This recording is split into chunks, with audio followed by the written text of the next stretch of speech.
students, I'm back with the problem questions of exercise 7.2. I hope every one of you have done this exercise till now, and some of the students have some queries in this exercise, so I'm going to discuss those queries with you today.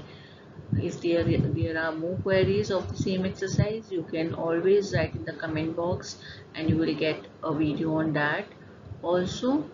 So देखते हैं हमारे पास क्या क्या queries आई हैं इस exercise में से. The first query that is from exercise 7.2 of your NCERT exercise is sin inverse x upon under root में 1 minus x square. This is a question that some of you are not able to do this question. So let's see how to do this. In this question, what you have to do is to look for a derivative of the function. ठीक है, हमें इस question में क्या देखना है, क्या function और उसका डेरिवेटिव प्रेजेंट है. अगर आप ध्यान से देखेंगे तो यस, साइन इनवर्स एक्स का फंक्शन, साइन इनवर्स एक्स का डेरिवेटिव क्या होता है, 1 अपॉन अंडर रूट में 1 माइनस एक्स स्क्वायर, जो कि इस क्वेश्चन में प्रेजेंट है. इट मीन्स ये भी आपका किस फॉर्म का क्वेश्चन है, you have a function which is sine inverse x here and derivative which is 1 upon under root में 1 माइनस एक्स स्क्वायर. ओके, तो हम किसको पुट करते हैं, हमेशा फंक्शन को पुट करते हैं, सब्स्टिट्यूट करते हैं सब्स्टिट्यूशन मेथड में. तो यहाँ पे भी हम वही करेंगे, put sine inverse x is equals to t. अब इसका हम डेरिवेटिव ले लेंगे साइन इनवर्स एक्स का, तो क्या हो जाएगा, 1 अपॉन अंडर रूट में 1 minus x square. Simple formula है डेरिवेटिव्स का. अगर आपने डेरिवेटिव्स ध्यान से किया होगा तो आपको देखते ही समझ में आ जाना चाहिए कि यहाँ पे फंक्शन और उसका डेरिवेटिव दोनों चीजें प्रेजेंट है. ठीक है, तो ये हमने x के रिस्पेक्ट में किया है डेरिवेटिव, तो ये हो जाएगा dt अपॉन dx. dx आप इधर लेफ्ट हैंड साइड पे मल्टीप्लीकेशन में ले जाएंगे. ओके, तो ये क्या हो गया आपका, 1 अपॉन अंडर रूट में 1 minus x square d x is equals to d t. ठीक है, अब हम सब्स्टिट्यूट कर देते हैं क्वेश्चन में. न्यूमरेटर में साइन इनवर्स एक्स था, साइन इनवर्स एक्स की जगह पे हमने क्या रखा है, टी पुट किया है, तो यहाँ पे भी हम क्वेश्चन में टी पुट कर देंगे. टी अपॉन, और अपॉन में तो कुछ नहीं, पूरा ये जो फंक्शन है डी एक्स अंडर रूट में 1 माइनस एक्स स्क्वायर, ये पूरा आपका क्या हो जाएगा, डी टी हो जाएगा. तो डॉट डी टी. अब तो बहुत ही सिंपल क्वेश्चन हो गया, आपको टी का इंटीग्रेशन करना है. जैसे आप एक्स का इंटीग्रेशन करते हैं, जैसे आपका x का इंटीग्रेशन होता है, क्या होगा x का इंटीग्रेशन, x की पावर 1 का एक्स एन प्लस 1, यानी कि 1 प्लस 1 अपॉन 1 प्लस 1. ये x की पावर n वाला फॉर्मूला यूज करेंगे आप यहाँ पे. ठीक है, ये फॉर्मूला आप यहाँ पे सीधा अप्लाई कर दीजिए. क्या आ जाएगा यहाँ पे, t 1 plus 1 upon 1 plus 1 plus c. तो your answer will B t square upon 2 plus c. अगर हमने अपना आंसर को यहीं छोड़ दिया तो ये करेक्ट नहीं माना जाएगा. आपको वापस x की जगह पे, t की जगह पे क्या सब्स्टिट्यूट करना है, जो आपने इनिशियली पुट किया था. तो आपका ये हो जाएगा आंसर साइन इनवर्स x का whole square upon 2 plus c. That will be your answer. I hope ये क्वेश्चन आपको क्लियर हो गया होगा. आगे बढ़ते हैं, देखते हैं और क्या क्वेरीज हैं बच्चों की. Second, cos root x upon root x dx, इसका आपको इंटीग्रेशन करना है. अगेन आपको क्वेश्चन को देखते ही सबसे पहले क्लिक करना चाहिए, क्या हम कोई डायरेक्टली फॉर्मूला अप्लाई कर पा रहे हैं. अगर नहीं कर पा रहे तो फिर सेकेंड आना चाहिए, क्या हम यहाँ पे सब्स्टिट्यूशन कर सकते हैं. सब्स्टिट्यूशन कैसे करेंगे, सब्स्टिट्यूशन के लिए आपको क्या देखना होता है, फंक्शन और उसका डेरिवेटिव. क्या इस क्वेश्चन में फंक्शन और उसका डेरिवेटिव प्रेजेंट है, यस. अगर आप इसको ध्यान से देखेंगे तो रूट एक्स का डेरिवेटिव क्या होता है, यहाँ पे एक हिडन फंक्शन है, hidden derivative you can say. Hidden function आप कह सकते हो क्योंकि यहाँ पे कॉस के साथ रूट एक्स प्रेजेंट है, और अगर मैं रूट एक्स को टी पुट करती हूँ यहाँ पे, तो रूट एक्स का डेरिवेटिव क्या होता है, 1 upon 2 root x. Derivative of root x is 1 upon 2 root x, यानी कि 1 अपॉन रूट एक्स तो यहाँ पे प्रेजेंट है. टू तो कांस्टेंट है, इसको हम dx के साथ ले लेंगे, dt के साथ। ठीक है, देखते हैं इसको क्या करना है। हम पुट कर रहे हैं यहाँ पे रूट एक्स को t पुट किया, इसका डेरिवेटिव करते हैं 1/2 root x is equals to dt upon dx। 1/रूट एक्स, dx को आप लेफ्ट हैंड साइड पे शिफ्ट कर दीजिए और जो लेफ्ट हैंड साइड पे 2 है वो आप dt के साथ ले जाइए। ठीक है, अगर आप इस स्टेप पे देखेंगे तो आपके पास किसकी वैल्यू आ गई, 1/रूट एक्स dx इज इक्वल्स 1/रूट एक्स dx की वैल्यू आ गई। और यही सेम चीज आपकी क्वेश्चन में भी प्रेजेंट है, रूट एक्स नीचे डिनोमिनेटर में है, इसका मतलब 1/रूट एक्स और dx। ठीक है, तो इसका मतलब फंक्शन में, क्वेश्चन में फंक्शन भी था और उसका डेरिवेटिव भी था। अब हम यहाँ पे सब्स्टिट्यूट कर देंगे। ओके, कॉस रूट एक्स की जगह पे हम पुट कर रहे हैं t अपॉन वाला रूट एक्स, तो ये आपका dx के साथ हो जाएगा। इस पूरे की जगह पे आप क्या लिख देंगे, 2dt, यानी कि डॉट 2dt। ओके, अभी जो 2 है आपका वो इंटीग्रेशन साइन के बाहर आ जाएगा और क्या बन जाएगा, ये cos t dt। cos t की वैल्यू, cos t का इंटीग्रेशन क्या होता है, sin t plus c। Again आप t की जगह पे वापस वैल्यू पुट कर देंगे which is root x plus c, तो that will be your answer. Is it okay? आगे बढ़े। The next question is under root sin 2x into cos 2x dx। I think इससे इजी क्वेश्चन वैसे कोई हो नहीं सकता, क्योंकि यहाँ पे डायरेक्टली आपको फंक्शन भी दिख रहा है और उसका डेरिवेटिव भी दिख रहा है। अब यहाँ पे प्रॉब्लम क्या आ सकती है आपको, साइन का डेरिवेटिव कॉस होता है, कॉस का डेरिवेटिव साइन होता है, तो हम किसको पुट करें, हम साइन को पुट करें थी या कॉस को पुट करें। तो जनरली ऐसे क्वेश्चंस में जो सिंगल पार वाली टर्म होती है उसको पुट नहीं करते। ठीक है, सिंगल पार से जो भी अलग होगी, जैसे यहाँ पे 1/2 है इसकी sin 2x की पार, तो हम उसको t पुट करेंगे। अगर sin 2x की पार 3 होती, यहाँ पे इस केस में क्यूब होता, तो अगेन हम sin 2x को पुट करते। ओके, तो जिसकी पार 1 होती है, जिस भी ट्रिग्नोमेट्रिक फंक्शन की पार, उसको पुट हम नहीं करते, उसको किसकी तरह ट्रीट करते हैं, डेरिवेटिव की तरह ट्रीट करते हैं। Treat it like derivative, not like function. Okay, जिसकी भी जिस ट्रिग्नोमेट्रिक फंक्शन की पार 1 होगी उसको हम डेरिवेटिव की तरह ट्रीट करेंगे, फंक्शन की तरह ट्रीट नहीं करेंगे। इसका मतलब हम उसको पुट नहीं करेंगे। Okay, we will not put it। Okay, ठीक है, तो देखते हैं अब आगे यहाँ पे किसको पुट करना चाहिए, तो उसके अकॉर्डिंग अब यहाँ पे आपकी कॉस की जो पार है वो 1 है। ठीक है, और साइन की पार 1/2 है, तो इसका मतलब क्या हुआ, हमें किसको सब्स्टिट्यूट करना चाहिए, we will put sin 2x is equals to t।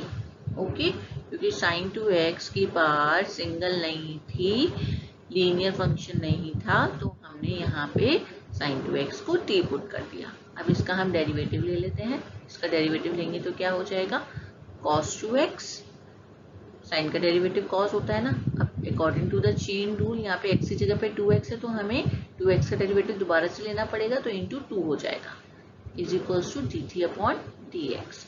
तो cos 2x dx is equals to dt upon 2। Okay, this value and this value, ये दोनों वैल्यूज हम अब अपने क्वेश्चंस में पुट कर देंगे। रूट sin 2x की जगह पे अपने t पुट किया था और cos 2x dx की जगह पे आपका आ जाएगा dt अपॉन 2। 1/2 अब बाहर ले लीजिए, इंटीग्रेशन साइन की कांस्टेंट है, root t dt। Root t का इंटीग्रेशन वैसे ही करेंगे जैसे आप एक्स की पावर एन का करते हैं। ओके, तो इसकी पावर है आपकी 1/2। रूट टी का मतलब है 1/2 पावर।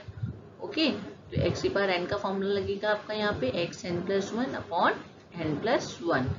तो एक्स एन का इंटीग्रेशन ये होता है, तो यही फॉर्मूला आप यहाँ पे अप्लाई करने वाले हैं। 1/2 t 1/2 plus 1 upon half plus 1 plus c. तो your answer will be t 3/2 upon 3/2 plus c. और ये जो 2 है वो आपका न्यूमरेटर में भी ले जा सकते हैं और डायरेक्टली यहाँ पे इसको कैंसिल भी कर सकते हैं। ठीक है, तो हम कैंसिल ही कर देते हैं। तो ये हो जाएगा आपका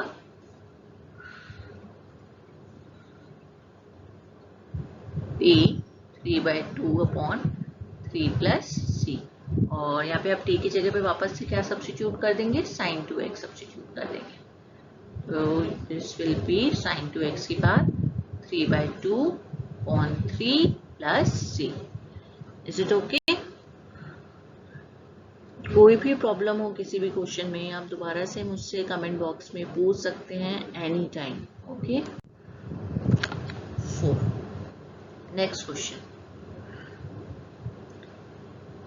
cos x upon under root में 1 प्लस साइन एक्स dx। तो इस क्वेश्चन में आप क्या करेंगे? कुछ बच्चों को तो अभी तक समझ में भी आ गया होगा जिन्होंने सब्स्टिट्यूशन की प्रैक्टिस बहुत अच्छे से की होगी। अगेन यहाँ पे हमें फंक्शन और उसका डेरिवेटिव ढूंढना है। यस, साइन का डेरिवेटिव कॉस होता है, इतना तो पता ही है। साइन का डेरिवेटिव कॉस होता है, तो डिनोमिनेटर में साइन है, न्यूमरेटर में कॉस है। प्रॉब्लम क्या है, ये हमने बात की थी। जब सब्स्टिट्यूशन करते हैं तो हमेशा डेरिवेटिव न्यूमरेटर में होना चाहिए और फंक्शन डिनोमिनेटर में होना चाहिए। ठीक है, तो इस केस में भी वो चीज प्रेजेंट है, तो आप डायरेक्टली किसको पुट करेंगे यहाँ पे, 1 प्लस साइन एक्स को टी पुट कर देंगे। 1 का डेरिवेटिव तो 0 होता है, इससे तो हमें कुछ लेना देना ही नहीं है। इसका मतलब साइन एक्स का डेरिवेटिव कॉस होता है, तो ये हो जाएगा आपका कॉस एक्स। और टी का डेरिवेटिव आपने विद रिस्पेक्ट टू एक्स किया तो ये हो गया D T upon D x. आपका सीधा सीधा क्या आ गया, कॉस एक्स। डी एक्स को आप लेफ्ट हैंड साइड पे ले जाइए, cos x d x is equals to d t. तो डायरेक्टली आप ये दोनों चीजें अपने क्वेश्चन में सब्स्टिट्यूट कर देंगे। न्यूमरेटर हो जाएगा आपका डी टी और डिनोमिनेटर हो जाएगा आपका root t. 1 plus sine x की जगह पे क्या आ गया, टी आ गया। अब इसका हमें क्या करना है, इंटीग्रेशन करना है। इंटीग्रेशन करने के लिए हम सबसे पहले रूट टी को न्यूमरेटर में ले जाएंगे। अगर हम रूट टी को न्यूमरेटर में ले जाते हैं, यहाँ पे 2 तरीके हैं। एक तो आप डायरेक्टली फॉर्मूला याद कर लीजिए कि 1 अपॉन रूट टी या 1 अपॉन रूट एक्स का जो इंटीग्रेशन होता है वो क्या होता है, 2 रूट एक्स होता है। ओके, या तो डायरेक्टली याद कर लीजिए, या फिर आप क्या कीजिए, रूट टी को न्यूमरेटर में ले जाइए। ऊपर जाएगा न्यूमरेटर में तो इसकी पावर नेगेटिव हो जाएगी, तो मतलब -12 हो जाएगी। ओके, और आप x की पावर n वाला फॉर्मूला लगा दीजिए, -12 plus 1 upon -12 plus 1 plus c. तो ये क्या हो गया आपका, आप एलसीएम लेंगे। -12 प्लस 1 का जब आप एलसीएम लेके सॉल्व करेंगे तो क्या आएगा, 2 - 1 प्लस 2 1/2 आ जाएगा। तो न्यूमरेटर में आ गया t की पावर 1/2 और डिनोमिनेटर में भी 1/2। और सिंपल है, 1 में से हाफ माइनस करेंगे तो हाफ बचेगा।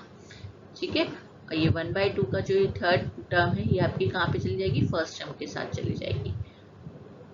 t 1/2 plus T. टी की पावर 1/2 को आप दोबारा से रूट टी लिख सकते हैं और t की जगह पे आप वापस से वैल्यू पुट कर देंगे जो आपने पुट की थी, 1 plus sine x plus c. तो this will be your answer. ठीक है, okay.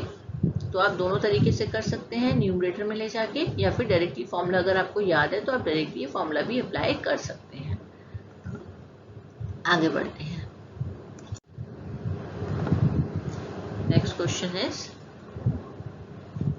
Root 10x upon sine x cos x. Okay, ये क्वेश्चन है एक्चुअल में प्रॉब्लम क्वेश्चन जो होना चाहिए था, है ना, क्योंकि यहाँ पे जहाँ तक मुझे लग रहा है फंक्शन और उसका डेरिवेटिव हमें डायरेक्टली विजिबल नहीं है। है ना। लेकिन ऐसा नहीं है कि यहाँ पे फंक्शन और उसका डेरिवेटिव नहीं है। और ये चीज़ आपको कैसे पता चलेगी, जब आप क्वेश्चंस की प्रैक्टिस करेंगे। जब आप क्वेश्चन की प्रैक्टिस करते हैं तो आपको पता होता है कि इस क्वेश्चन में क्या होने वाला है। ठीक है, इस क्वेश्चन में हम क्या कर सकते हैं, हम डायरेक्टली फॉर्मूला अप्लाई कर सकते हैं, हमें सब्स्टिट्यूट करना पड़ेगा, या आगे जो हम मेथड करेंगे उनमें से कोई अप्लाई होने वाला है, या कोई और न्यू फॉर्मूलाज अप्लाई होने वाले हैं जो हमने अभी आगे करने हैं। ओके, तो वो चीज़ें पता करने के लिए आपको क्या करना पड़ता है, हमेशा प्रैक्टिस करनी पड़ती है। इंटीग्रेशन में आप जितनी प्रैक्टिस करेंगे उतनी कम है। ओके, तो अब देखते हैं इस क्वेश्चन में क्या करना है। यहाँ पे आपको फंक्शन और उसका डेरिवेटिव डायरेक्टली नहीं विजिबल है, नहीं विजिबल है, लेकिन इसका मतलब ये नहीं है कि यहाँ पे नहीं है फंक्शन और उसका डेरिवेटिव। अगर आप देखें तो न्यूमरेटर में रूट 10x है, और रूट वाली टर्म जनरली हमको परेशान करती है। तो बेटर होगा कि हम कैसे भी करके 10x को टी पुट करें, क्योंकि अगर हम 10x को टी पुट कर देंगे तो रूट टी हो जाएगा, और रूट टी का हम इंटीग्रेशन आराम से कर पाएंगे, है ना। तो हम कुछ ऐसा करें कि इस क्वेश्चन में 10x का डेरिवेटिव बन जाए। और 10x का डेरिवेटिव क्या होता है बताइए, 10x का डेरिवेटिव क्या होता है, सेक स्क्वायर एक्स होता है। ठीक है, और सेक स्क्वायर एक्स को आप क्या लिख सकते हैं, 1 अपॉन कॉस स्क्वायर एक्स लिख सकते हैं। ठीक है, दोनों रेसिप्रोकल होता है सेक और कॉस, तो सेक का रेसिप्रोकल कॉस, तो सेक स्क्वायर एक्स का मतलब है 1 अपॉन कॉस स्क्वायर एक्स। तो एक तरीके से 10x का जो डेरिवेटिव है वो 1 अपॉन कॉस स्क्वायर एक्स भी हो सकता है, दोनों सेम है क्योंकि ये दोनों टर्म सेम है। ठीक है, तो किसी भी तरह अगर हम इस क्वेश्चन में 1 अपॉन कॉस स्क्वायर एक्स बना लें तो हमारा पर्पस सॉल्व हो जाएगा, फंक्शन और उसका डेरिवेटिव दोनों सेम फंक्शन में आ जाएंगे। ठीक है, तो देखते हैं अब ये हम कैसे कर सकते हैं। ओके, तो हमें क्या बनाना था क्वेश्चन में, 10x का डेरिवेटिव, और 10x का डेरिवेटिव हम कैसे बनाएंगे,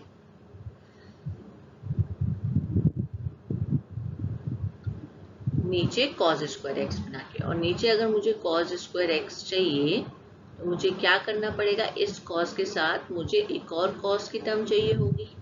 ठीक है, इसका मतलब मुझे cos से मल्टीप्लाई करना पड़ेगा। अगर मैं किसी चीज को मल्टीप्लाई कर रही हूँ, उसका ओवरऑल इफेक्ट मेरे क्वेश्चन पे ना पड़े तो मुझे उस टर्म से डिवाइड भी करना पड़ेगा। ओके, तो हम क्या करने वाले हैं, हम डिनोमिनेटर को cos x से मल्टीप्लाई और डिवाइड करने वाले हैं। ठीक है, तो यहाँ पे हम लिख देते हैं multiply and divide the denominator by cos x, multiply and divide the denominator by cos x। जैसे हमने ये स्टेप किया तो क्या हो जाएगा, डिनोमिनेटर में sin x cos x, इसको हमने cos x से डिवाइड भी कर दिया, cos x से मल्टीप्लाई भी कर दिया। ठीक है, अब वापस से आप cos x को cos x से कट मत कर दीजिएगा, नहीं तो वापस से वहीं पहुंच जाइएगा। हमने cos x को मल्टीप्लाई डिवाइड इसलिए किया है ताकि हम यहाँ पे sec स्क्वायर x बना सके। इसका मतलब हम cos x को cos x के साथ मल्टीप्लाई करके लिख देंगे cos स्क्वायर x, और इस sin x और cos x को हम लिख देंगे tan x। ठीक है, sin x upon cos x क्या होता है, tan x होता है। सिंपल ट्रिग्नोमेट्रिक फंक्शंस फॉर्मूलाज हैं ये तो।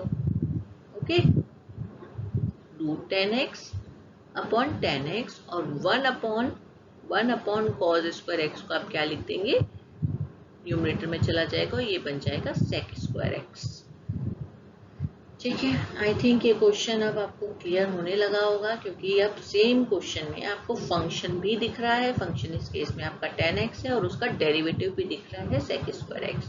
तो हम किसको पुट करने वाले हैं, put tan x is equals to t, तो इसका डेरिवेटिव आ जाएगा आपका sec square x, dx is equals to dt। पूरे क्वेश्चन में आप पुट कर दीजिए root t upon t into dt। ये भी रूट टी को आप रूट टी से कैंसिल कर सकते हैं, तो ये 1 अपॉन रूट टी हो जाएगा, और 1 अपॉन रूट टी का अभी हमने पीछे इंटीग्रेशन किया था, क्या होता है आपका 2 रूट टी प्लस सी, और वापस से आप टी की जगह पे क्या पुट कर देंगे, tan x पुट कर देंगे। Is it okay? I think इतना सब कुछ क्लियर हो गया होगा। कहीं पे भी कोई प्रॉब्लम हो आप मुझसे दोबारा से पूछ सकते हैं, बट आई थिंक ये आपको क्लियर हो जाना चाहिए। तो क्वेश्चन में या तो आपको फंक्शन और उसका डेरिवेटिव दिख रहा होगा, और नहीं दिख रहा है तो अगर आप बना सकते हैं तो बताने की कोशिश भी करेंगे, जैसे हमने इस क्वेश्चन में किया है। ओके, तो यहाँ पे उसका फंक्शन और उसका डेरिवेटिव हिडन थे, उसका डेरिवेटिव हिडन था 10x का, तो हमने वो कैसे फॉर्म किया, cos x से मल्टीप्लाई डिवाइड करके। ऐसे आपको और भी क्वेश्चंस मिल सकते हैं। Thank you.